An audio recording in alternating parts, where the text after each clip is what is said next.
অবশেষে প্রত্যাহার ট্রাক ধর্মঘট। মঙ্গলবার রাতে ধর্মঘট প্রত্যাহার করে নিল ট্রাক চালক সংগঠন। কেন্দ্রের আশ্বাস পেয়েই ধর্মঘট প্রত্যাহার করা হলো। সূত্রের খবর, স্বরাষ্ট্র মন্ত্রকের সঙ্গে বৈঠকে মিলেছে সমাধান সূত্র। কেন্দ্রের আশ্বাস, নয়া পরিবহন আইন এখনো লাগু হয়নি।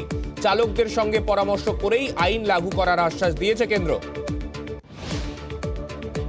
রাতে ধর্মঘট প্রত্যাহার। মঙ্গলবার সকালে সকলে ট্রাক চালকদের বিক্ষোভে রণক্ষেত্র হয়ে ওঠে উত্তরপ্রদেশের মঈনপুরি।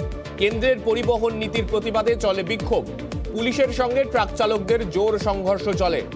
পাথর, ইট বৃষ্টিও পাশাপাশি চালান ওখানকার উপস্থিত ট্রাক চালকরা। পাল্টা শূন্যে গুলিও ছোড়ে পুলিশ। এবার থেকে 10:45 নয়, সকাল 10:35-এর মধ্যে শিক্ষকদের স্কুলে ঢুকতে হবে। 10:50-এর পর স্কুলে ঢুকলে লাল কালি, অর্থাৎ লেট। 11:15-র মধ্যে ঢুকতে না পারলে একেবারে অ্যাবসেন্ট। এছাড়াও বিকেল 4:30-এর আগে শিক্ষকদের ছুটি নয়। সপ্তাহে 32 ঘন্টা ক্লাস নেওয়া বাধ্যতামূলক। কড়া নির্দেশিকা মধ্যশিক্ষা পর্ষদের। নতুন বছরে নতুন নিয়ম। আগেও যা ছিল তাই আছে। 10:40-এ প্রেয়ারের সময় থেকে শুরু হবে লেট মার্কিং, এবং ওটা আমরা করেছি 11:15 অবধি। কারোর যদি বাই চান্স দেরি হয়ে যায় তাহলে সে যেন সেকেন্ড পিরিয়ড থেকে ক্লাস করতে পারে এবং সামগ্রিকভাবে লস অফ টিচিং না হয়, আর একজন টিচারের অযথা একটা দিন নষ্ট না হয়। 1000 ঘন্টার যে বার আছে রাইট টু এডুকেশন অ্যাক্টে, তার থেকে অনেকটা বেশি আছে। এক্সট্রা ছুটি বা কিছু এরকম পরিস্থিতি তৈরি হয় স্কুলে, সেই বেঞ্চমার্কটা কখনোই ক্রস করবে না। একাডেমিক ক্যালেন্ডারে যে সামান্য আমরা মডিফিকেশন করেছি, তাতে টিচিং লার্নিং প্রসেস যাতে বেটার হয়, আমাদের পারফরমেন্স যাতে বেটার হয়, সেই জায়গাটাই লক্ষ্য রেখে করা। নতুন শিক্ষাবর্ষে শিক্ষকদের নয়া নির্দেশিকা। মঙ্গলবার অর্থাৎ বছরের দ্বিতীয় দিন থেকেই এই নিয়ম চালু হয়েছে রাজ্যে, কিন্তু সবাইকে এই নিয়ম মানছেন। জলপাইগুড়ির ধূপগুড়ি হাই স্কুলের টিচার্স রুম একেবারে ফাঁকা। রুমে নেই হেডমাস্টার। দেরিতে স্কুলে ঢুকলেন শিক্ষকরা। দেরিতে স্কুলে ঢোকা নিয়ে প্রশ্ন করতেই মেজাজ হারান শিক্ষক। লেট মার্ক দেয়া হয় কিনা আপনি ততক্ষণ দাঁড়িয়ে দেখুন তাহলে। না, আপনাদের তো নির্দেশিকা রয়েছে। লেট মার্কটা দেয়া নির্দেশিকা দেওয়া হয়েছে, আপনারা দেরি করে আসছেন। হ্যাঁ, সেটা দেরি হতে পারে আজকে। কোথায় বাড়ি আপনার? হ্যাঁ, বাড়ি কোথায় আপনার? বাড়ি যেখানেই থাকুক, ব্যক্তিগত কাজ থাকতে পারে। ঠিক আছে, তাহলে আপনারা তো যন্ত্র দিয়ে চলে না, মানুষ দিয়ে চলে না। অবশ্যই। যারা চাকরি করছি তারা সকলেই সরকারি নির্দেশিকা মেনেই চলছে। হয়তো দু একজন কোনো কারণে কোনো দিন লেট হচ্ছে, এবং লেট হলে তার খাতাতে লেট মার্ক করছে। যদি তেমন কিছু হয়ে থাকে, নিশ্চয়ই তার যদি ভুল হয়ে থাকে তিনি নিশ্চয়ই দুঃখ প্রকাশ। অত্যন্ত দুর্ভাগ্যজনক। তবে আমরা যদি এটাকে ওয়ান টাইম এক্সেপশন হিসেবে ধরি, আমি জানি না কি পরিস্থিতি। নিশ্চিতভাবে আমি যেটা জানি সেটা ডিআই সাহেবরা নিশ্চয়ই এগুলো দেখেন, এবং প্রতিটি জেলাতেই ডিআই সাহেব আছেন, তারা এই ব্যাপারে সজাগ। আমার যতদূর জানা আছে, সেই আমরা জানতে চাইবো ডিআই সাহেবদের কাছ থেকে যে কি বাস্তব পরিস্থিতি। অন্যদিকে রাজ্য শিক্ষা দপ্তরের নতুন নির্দেশিকাকে স্বাগত জানাচ্ছে পুরুলিয়ার শিক্ষক শিক্ষিকারা। মঙ্গলবার থেকে সরকারি ও সরকারি নিয়ন্ত্রিত স্কুলের শিক্ষকদের ঢুকতে হবে সকাল 10:35-এর মধ্যেই। 10:50-এর পর স্কুলে ঢুকলেই লেট মার্ক। নতুন নিয়মে খুশি পুরুলিয়ার শিক্ষক শিক্ষিকারা। টেট 2014 ওএমআর নষ্ট হয় ওড়িশাতেই। নিউজ 18 বাংলার খবরে শিলমোহর। হাইকোর্টে প্রাথমিকের নিয়োগ দুর্নীতির রিপোর্ট পেশ করল সিবিআই। রিপোর্টে কুন্তল তাপসের একাধিক এজেন্টের নাম। মঙ্গলবার বিচারপতি সিনহার এজলাসে মুখবন্ধ খামে রিপোর্ট জমা দেয় CBI. S Basu Roy and কোম্পানিকে সামনে রেখে দুর্নীতি হয় বলে দাবি। 2022 পর্যন্ত চার্টার্ড অ্যাকাউন্টেন্টদের ফার্ম হিসেবে নথিবদ্ধ ছিল এই সংস্থাটি। হাইকোর্টে পেশ করা রিপোর্টে এমনটাই উল্লেখ করেছে সিবিআই। টেট 2014-তে যে কোম্পানির উপর দায়িত্ব ছিল ওএমআর শিট অ্যাসেসমেন্টের, সেই এস বাসুরায়ন কোম্পানিটি 2022 সাল পর্যন্ত সেটাই ছিল মূলত একটা চার্টার্ড অ্যাকাউন্টেন্ট ফার্ম, এবং তারা এমনভাবে স্ক্যান করে যাতে এডিটেবল কপি রাখে, যে কোনো সময় এডিট করে দেওয়া যায়। অয়নশীল যে মিউনিসিপ্যালিটি রিক্রুটমেন্ট স্ক্যামের সঙ্গে যুক্ত, সে 121টি মিউনিসিপ্যালিটির মধ্যে 17টি মিউনিসিপ্যালিটিতে নিয়োগের সঙ্গে যুক্ত ছিল। টেট 2014-তে যে স্ক্যান কপির নামে যে এডিটেবল কপি রাখা হয়েছে, সেটা নিয়ে যথেষ্ট সন্দেহ আছে। এই পুরো নিয়োগ প্রক্রিয়া টেট 2014 বাতিল হওয়া উচিত বলে আমরা মনে করছি। রিপোর্ট পেশ করলো ইডিও। প্রাথমিকে নিয়োগ দুর্নীতির রিপোর্ট পেশ কেন্দ্রীয় সংস্থার। ইডি রিপোর্টে লিপস অ্যান্ড বাউন্স কর্তাদের সম্পত্তির উল্লেখ। লিপস অ্যান্ড বাউন্স কর্তাদের 7.5 কোটির সম্পত্তি। ভার্চুয়ালি ইডি যুগ্ম ডিরেক্টরকে এজলাসে উপস্থিত থাকার নির্দেশ বিচারপতি অমৃতা সিনহার। বুধবার দুপুরে ভার্চুয়ালি হাজির থাকার নির্দেশ। মমতার নেতৃত্বেই ঐক্যের বার্তা। মমতা বন্দ্যোপাধ্যায় তৃণমূলের শেষ কথা। মঙ্গলবার ফের ঐক্যের বার্তা দিলেন ফিরহাদ হাকিম। অশোকনগরের বিধায়কের মুখেও নবীন প্রবীণ দুই নেতাদেরই গুরুত্ব দেওয়ার বার্তা। লোকসভা নির্বাচনে কোনো সমস্যা নেই, একটা বড় দল থাকলে এগুলো সব হবে। আমাদের নিজেদের মধ্যে কিছু কিছু জায়গায় হতে পারে, সেটা আমরা নিজেরা মেটাবো, সেটা নিয়ে দ্বন্দ্ব কেন থাকবে? উনি পার্টির প্রেসিডেন্ট, আমার যদি কোনো অন্যায় থাকে আমাকে ডেকে বলবেন। উনি সবাই মিলে মমতা ব্যানার্জির নেতৃত্বে যাতে আমরা সবাই একত্রিত হই, সেটাতে এটার মধ্যে আপনারা অন্যায়টা কোথায় দেখবেন? মমতা বন্দ্যোপাধ্যায় শেষ কথা। অনেকেই আছেন যাদের সফটওয়্যারে আপডেট নেই, অনেক পুরনো সফটওয়্যার।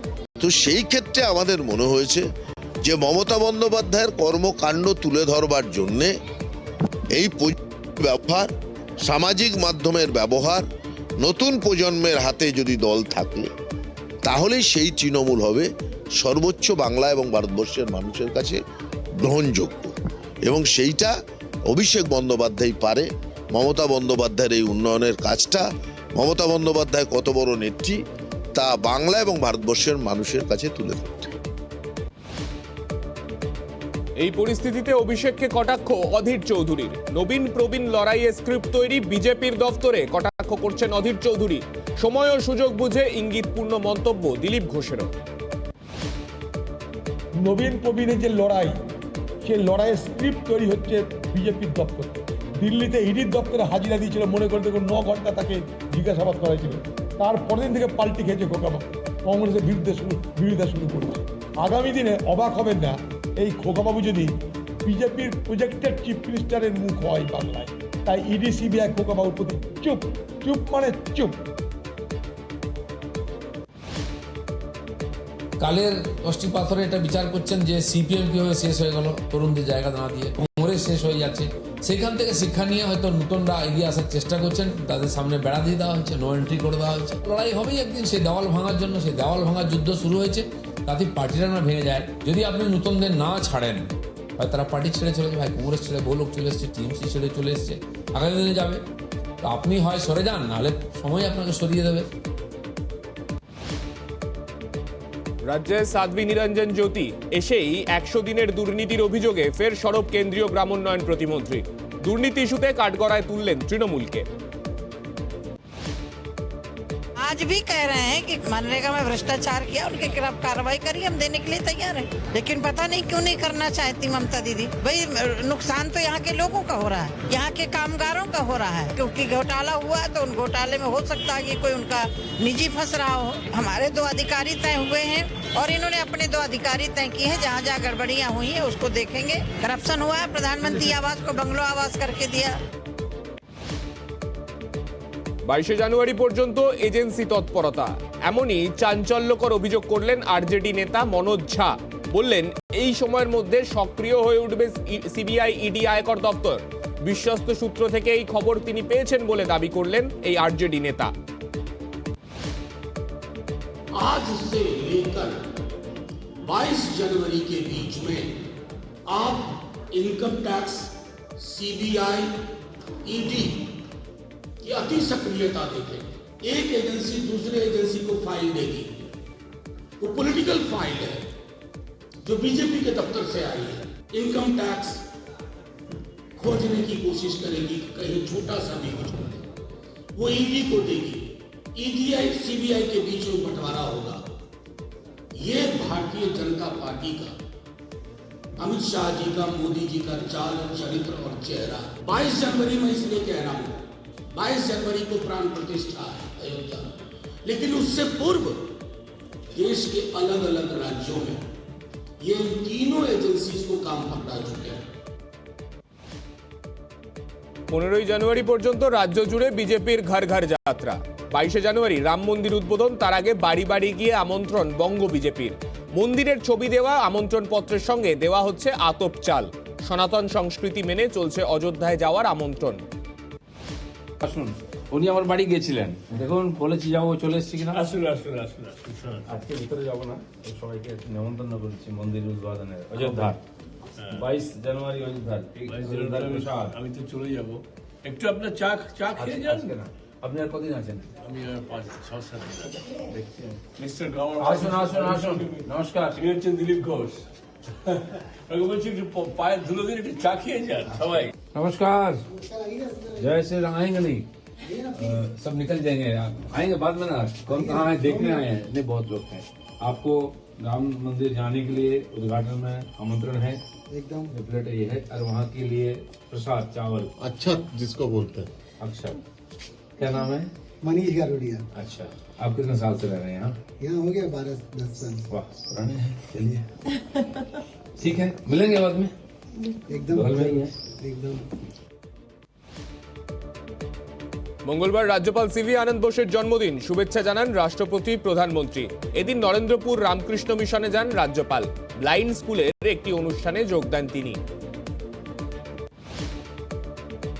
মুখ্যমন্ত্রীর ফোন রাজ্যপালকে। জন্মদিনের শুভেচ্ছা জানাতে রাজ্যপাল সিভি আনন্দ বোসকে ফোন করেন মুখ্যমন্ত্রী মমতা বন্দ্যোপাধ্যায়। দুজনের মধ্যে বেশ কিছুক্ষণ কথাও হয়। রাজ্যপালের স্ত্রীর সঙ্গেও কথা বলেন মুখ্যমন্ত্রী। গাড়ির মধ্যে লাগানো হচ্ছে হলুদ স্টিকার, পার্কিং এর ছাড়পত্র সেটাই। স্টিকারের দাম 100 টাকা। এই একটা স্টিকারেই ধনধান্য অডিটোরিয়াম চত্বরে সারাদিন পার্কিং। যদিও স্টিকারে কোনো সংস্থার নাম, ফোন নম্বর কিছুই নেই, রসিদ নেই, নেই কোনো কুপনও। তাহলে কার পকেটে যাচ্ছে এই পার্কিং এর টাকা? ভবানীপুর এলাকায় ভবানী ভবনের নাকের ডগায় পুলিশের সামনেই চলছে এই বেআইনি পার্কিং। বিধাননগরের মহিষবাথানে পুকুর চুরি। 3 দিন আগেও সেখানে ছিল পুকুর, আর এখন নেই। 11 কাঠার পুরো পুকুরটাই ভরাট করে দেওয়া হয়েছে। অভিযোগ, এর পেছনে রয়েছেন স্থানীয় তৃণমূল কাউন্সিলর প্রবীর সর্দার। অভিযোগ, তার মদতেই পুকুর ভরাট হয়েছে। তিনি অবশ্য মন্তব্যে নারাজ।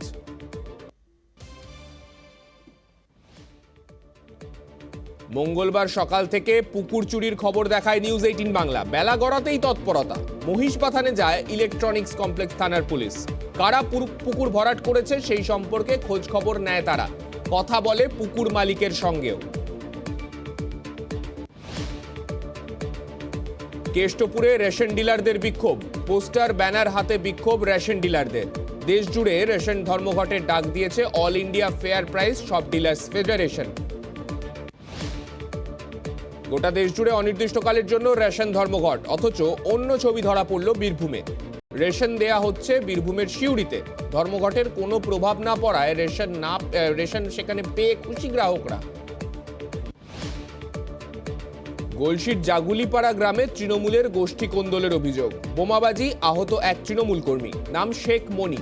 বিধায়ক ঘনিষ্ঠ রহমত মোল্লার গোষ্ঠীর সঙ্গে ব্লক সভাপতি ঘনিষ্ঠ জাকির মোল্লার অনুগামীদের গন্ডগোল। গ্রামে বিশাল পুলিশ বাহিনী। অভিযুক্তদের খোঁজে গ্রামে তল্লাশি। আরও বিপাকে সুবল মান্না। কাথি পুরসভার চেয়ারম্যান সুবল মান্নার বিরুদ্ধে এবার অনাস্থা আনলেন 16 জন কাউন্সিলর। কয়েকদিন আগে একটি অনুষ্ঠানে শিশির অধিকারীকে গুরু বলেন সুবল। তার আগেই তৃণমূলের তরফে শোকজ করা হয় সুবল মান্নাকে। পদত্যাগের নির্দেশ দেওয়া হয় তাকে। গত কয়েকদিন আগে তারা আমার মধ্য দিয়ে রাজ্য তৃণমূল কংগ্রেসের শ্রদ্ধাভাজন সভাপতি সুব্রত বক্সী মহোদয়কে তারা যৌথভাবে অ্যাপ্লিকেশন করেছিলেন এই পৌরসভার যিনি চেয়ারম্যান আছেন তার বিরুদ্ধে অনাস্থা আনার জন্য। রাজ্য তৃণমূল কংগ্রেসের অ্যাপ্রুভালের মূলে তিনি অনুমোদনও দিয়েছেন। তার মূলে আজকে বাকি 16 জন কাউন্সিলর তারা অনাস্থা আনার জন্য মিটিং করেছেন। রাজ্য তৃণমূল কংগ্রেসের নেতৃত্বের নির্দেশেই যা কিছু হচ্ছে। এরপরেও তিনি যখন দলের নির্দেশের কোনো হেলদোল করছেন না, আমরা আজকে 16 জন কাউন্সিলর আমাদের জেলা সভাপতির নির্দেশে আমরা সকালে একত্রিত হয়েছিলাম। নিজেদের মধ্যে আলাপ আলোচনা করে পৌরসভার এক নিয়ম অনুযায়ী আমরা আজকে চেয়ারম্যানের বিরুদ্ধে 16 জন কাউন্সিলর অনাস্থা জমা করেছি। শিশির অধিকারীকে প্রণাম করে তিনি কোনো ভুল করেননি। টানলেন একলব্যের উদাহরণ। বললেন এই ঘটনার বিচার করবেন কাথির মানুষই। অনাস্থা জমার পরে নিজের অবস্থানে অনড় কাথি পুরসভার চেয়ারম্যান সুবল মান্না। একলব্যের জানেন, একলব্য গুরু দক্ষিণা দিয়েছিল। কি দিয়েছিল? বৃদ্ধাঙ্গুর কেটে। জনগণ বলবে, জনগণ দেখেছে 40টা বছর দেখেছে জনগণ, কাঁথির মানুষ জ্বলবে। বর্ষবরণের রাতে দুষ্কৃতীদের দাপাদাপি, জলপাইগুড়ির করলার পাড়ে ভেঙে খান খান বসার জায়গা, বাতিস্তম্ভ। এর আগে কালী পুজোর রাতেও একই ঘটনা ঘটেছিল। নদীর পাড়ে সৌন্দর্যায়নের জন্য বসানো লোহার রেলিং, বসার জায়গা ভেঙে দিয়ে যায় দুষ্কৃতীরা। এবার আবার সেই একই ছবি। ঘটনাস্থলের ঠিক পেছনেই হাইকোর্টের বিচারপতিদের আবাসন, জেলা শাসক, পুলিশ সুপারের দপ্তর। গুরুত্বপূর্ণ এই জায়গায় একের পর এক ঘটনায় পুলিশ ও প্রশাসনের ভূমিকা নিয়ে উঠছে প্রশ্ন। ট্রাক ও বালি বোঝাই ট্র্যাক্টরের মুখোমুখি ধাক্কা, গুরুতর আহত ট্র্যাক্টর চালক। বীরভূমের দুবরাজপুরের আলমবাবা মোড়ের ঘটনা। আহত ব্যক্তিকে প্রথমে দুবরাজপুর হাসপাতালে নিয়ে যাওয়া হয়। অবস্থার অবনতি হওয়ায় সিউড়ি সুপার স্পেশালিটি হাসপাতালে তাকে স্থানান্তর করা হয়। ট্রাকের ধাক্কায় দুমড়ে মুচড়ে যায় ট্র্যাক্টরটি। সদ্যজাত শিশুর দেহ উদ্ধার। জয়নগর থানার দক্ষিণ বারাসাত বাজার এলাকায় শিশুর দেহ উদ্ধার। স্থানীয়রা সকালে সদ্যজাতের দেহ পড়ে থাকতে দেখেন। জয়নগর থানা তাদেরকে খবর দেওয়া হলে দেহ তারা এসে উদ্ধার করে নিয়ে যান।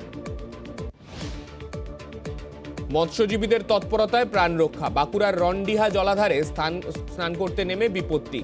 জলাধারে তলিয়ে যেতে থাকে 2 পর্যটক। ডুবে যাওয়া থেকে প্রাণ রক্ষা করা হয় 2 পর্যটকের। মৎস্যজীবীদের তৎপরতায় প্রাণ রক্ষা ওই 2 পর্যটকের। ট্রলার পরিষ্কার করতে গিয়ে বিদ্যুৎপৃষ্ট হলেন। বীরভূমের সদাইপুরের 14 নম্বর জাতীয় সড়কে এইরকমই একটি দুর্ঘটনার খবর সামনে আসছে। হাই ভোল্টেজ তারে বিদ্যুৎপৃষ্ট হয়ে আহত ট্রলার চালক। সিউড়ি সুপার স্পেশালিটি হাসপাতালে ভর্তি আহত ব্যক্তি। পথ দুর্ঘটনা এড়াতে আরো কড়া জেলা পুলিশ। পুরুলিয়া জেলা জুড়ে রাস্তায় রাস্তায় নাকা চেকিং আরো বাড়বে। বর্ষবরণের রাতে পুরুলিয়ায় পথ দুর্ঘটনায় মৃত এক পুলিশ কর্মী, আহত আরো 3 পুলিশ কর্মী। এবার দুর্ঘটনা রোধে আরো সতর্ক পুলিশ। গঙ্গাসাগর মেলার আগে দমকলের ব্যবস্থাপনা খতিয়ে দেখতে গঙ্গাসাগর পরিদর্শনে দমকল মন্ত্রী সুজিত বসু। এবার মেলার 11টি অস্থায়ী দমকল কেন্দ্র এবং 50টি ইঞ্জিন থাকবে। আগুন লাগার খবর পেলেই এলাকায় পৌঁছে যাবে কর্মী সহ বুলেট। এই বুলেটে অগ্নি নির্বাপক সমস্ত রকম ব্যবস্থা থাকবে। দমকলের তো মেন আমাদের একটা ফায়ার স্টেশন এখানে আছে। এছাড়া আমরা 11টা ফায়ার স্টেশন টেম্পোরারি বেসিসে প্রত্যেকবার যেমন করি এবারও সেটা করছি। এছাড়া হাইড্রেন্ট পয়েন্ট প্রচুর আমরা করছি, যেখান থেকে জলের সমস্যা যাতে না হয়। কচুবেড়িয়া নেমে আমাদের একটা বড় পিএইচির সঙ্গে একটা রিজার্ভার আমাদের আছে, যেখানে 1,37,000 ক্যাপাসিটি। সেই রিজার্ভারটা আজকে টেস্ট হবে। সামান্য বাড়ল শীতের আমেজ। দক্ষিণবঙ্গে হালকা বৃষ্টি আর উত্তরবঙ্গে বৃষ্টির সঙ্গে তুষারপাতের সম্ভাবনা। বৃহস্পতিবার থেকে ফের বাড়বে রাতের তাপমাত্রা। রবিবার নামতে পারে পারদ। বুধ ও বৃহস্পতিবার হালকা তুষারপাতের সম্ভাবনা দার্জিলিংয়ে। পশ্চিমের জেলাগুলোয় পড়ল তাপমাত্রা। পশ্চিমী ঝঞ্ঝা ও পূবালি হাওয়ার ফলে পশ্চিমের জেলাগুলোয় হালকা বৃষ্টির সম্ভাবনা। শীতের আমেজ পুরুলিয়ায়। গত 24 ঘন্টায় জেলার তাপমাত্রা নামে 8 ডিগ্রিতে। শীতে জুবুথুবু বাঁকুড়াও। তাপমাত্রার পারদ ঘোরাফেরা করছে সেখানে 10 ডিগ্রি সেলসিয়াসের আশেপাশে। শীতের সেই চেনা ছবি আরও একবার ফিরে এসেছে পশ্চিমের জেলাগুলোতে। রয়েছে হালকা কুয়াশার চাদরও। বেলা বাড়ার সঙ্গে সঙ্গে কুয়াশার চাদর ছড়িয়ে উঁকি মারছে সূর্য। শীত ফিরে আসায় খুশি জেলায় ঘুরতে যাওয়া পর্যটকেরা। ঠান্ডায় জুবুথুবু শৈল শহর দার্জিলিং। হালকা রোদ। দার্জিলিংয়ে তাপমাত্রা 7 থেকে 8 ডিগ্রি সেলসিয়াসের ঘরে। রোদ ঝলমলে আকাশ কালিম্পংয়ে। তাপমাত্রা 8 থেকে 9 ডিগ্রি সেলসিয়াস। সকাল থেকে কাঞ্চনজঙ্ঘা দর্শন। বিভিন্ন ভিউ পয়েন্টগুলোতে ভিড় জমেছে পর্যটকদের।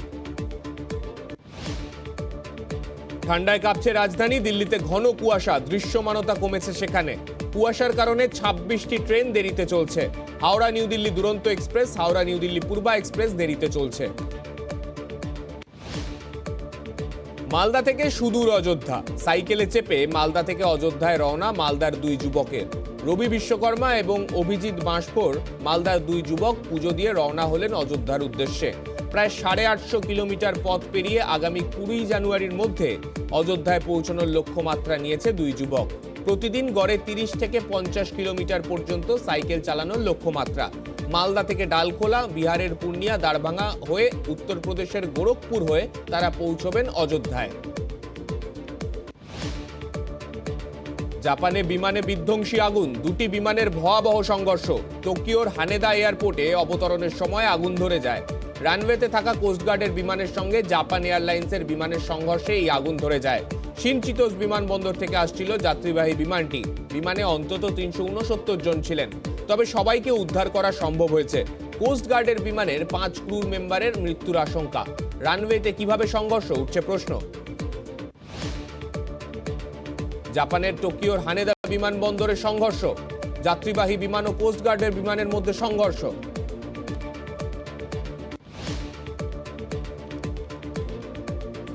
জাপানের টোকিওর হানেদা বিমানবন্দরে যাত্রীবাহী বিমান ও কোস্টগার্ড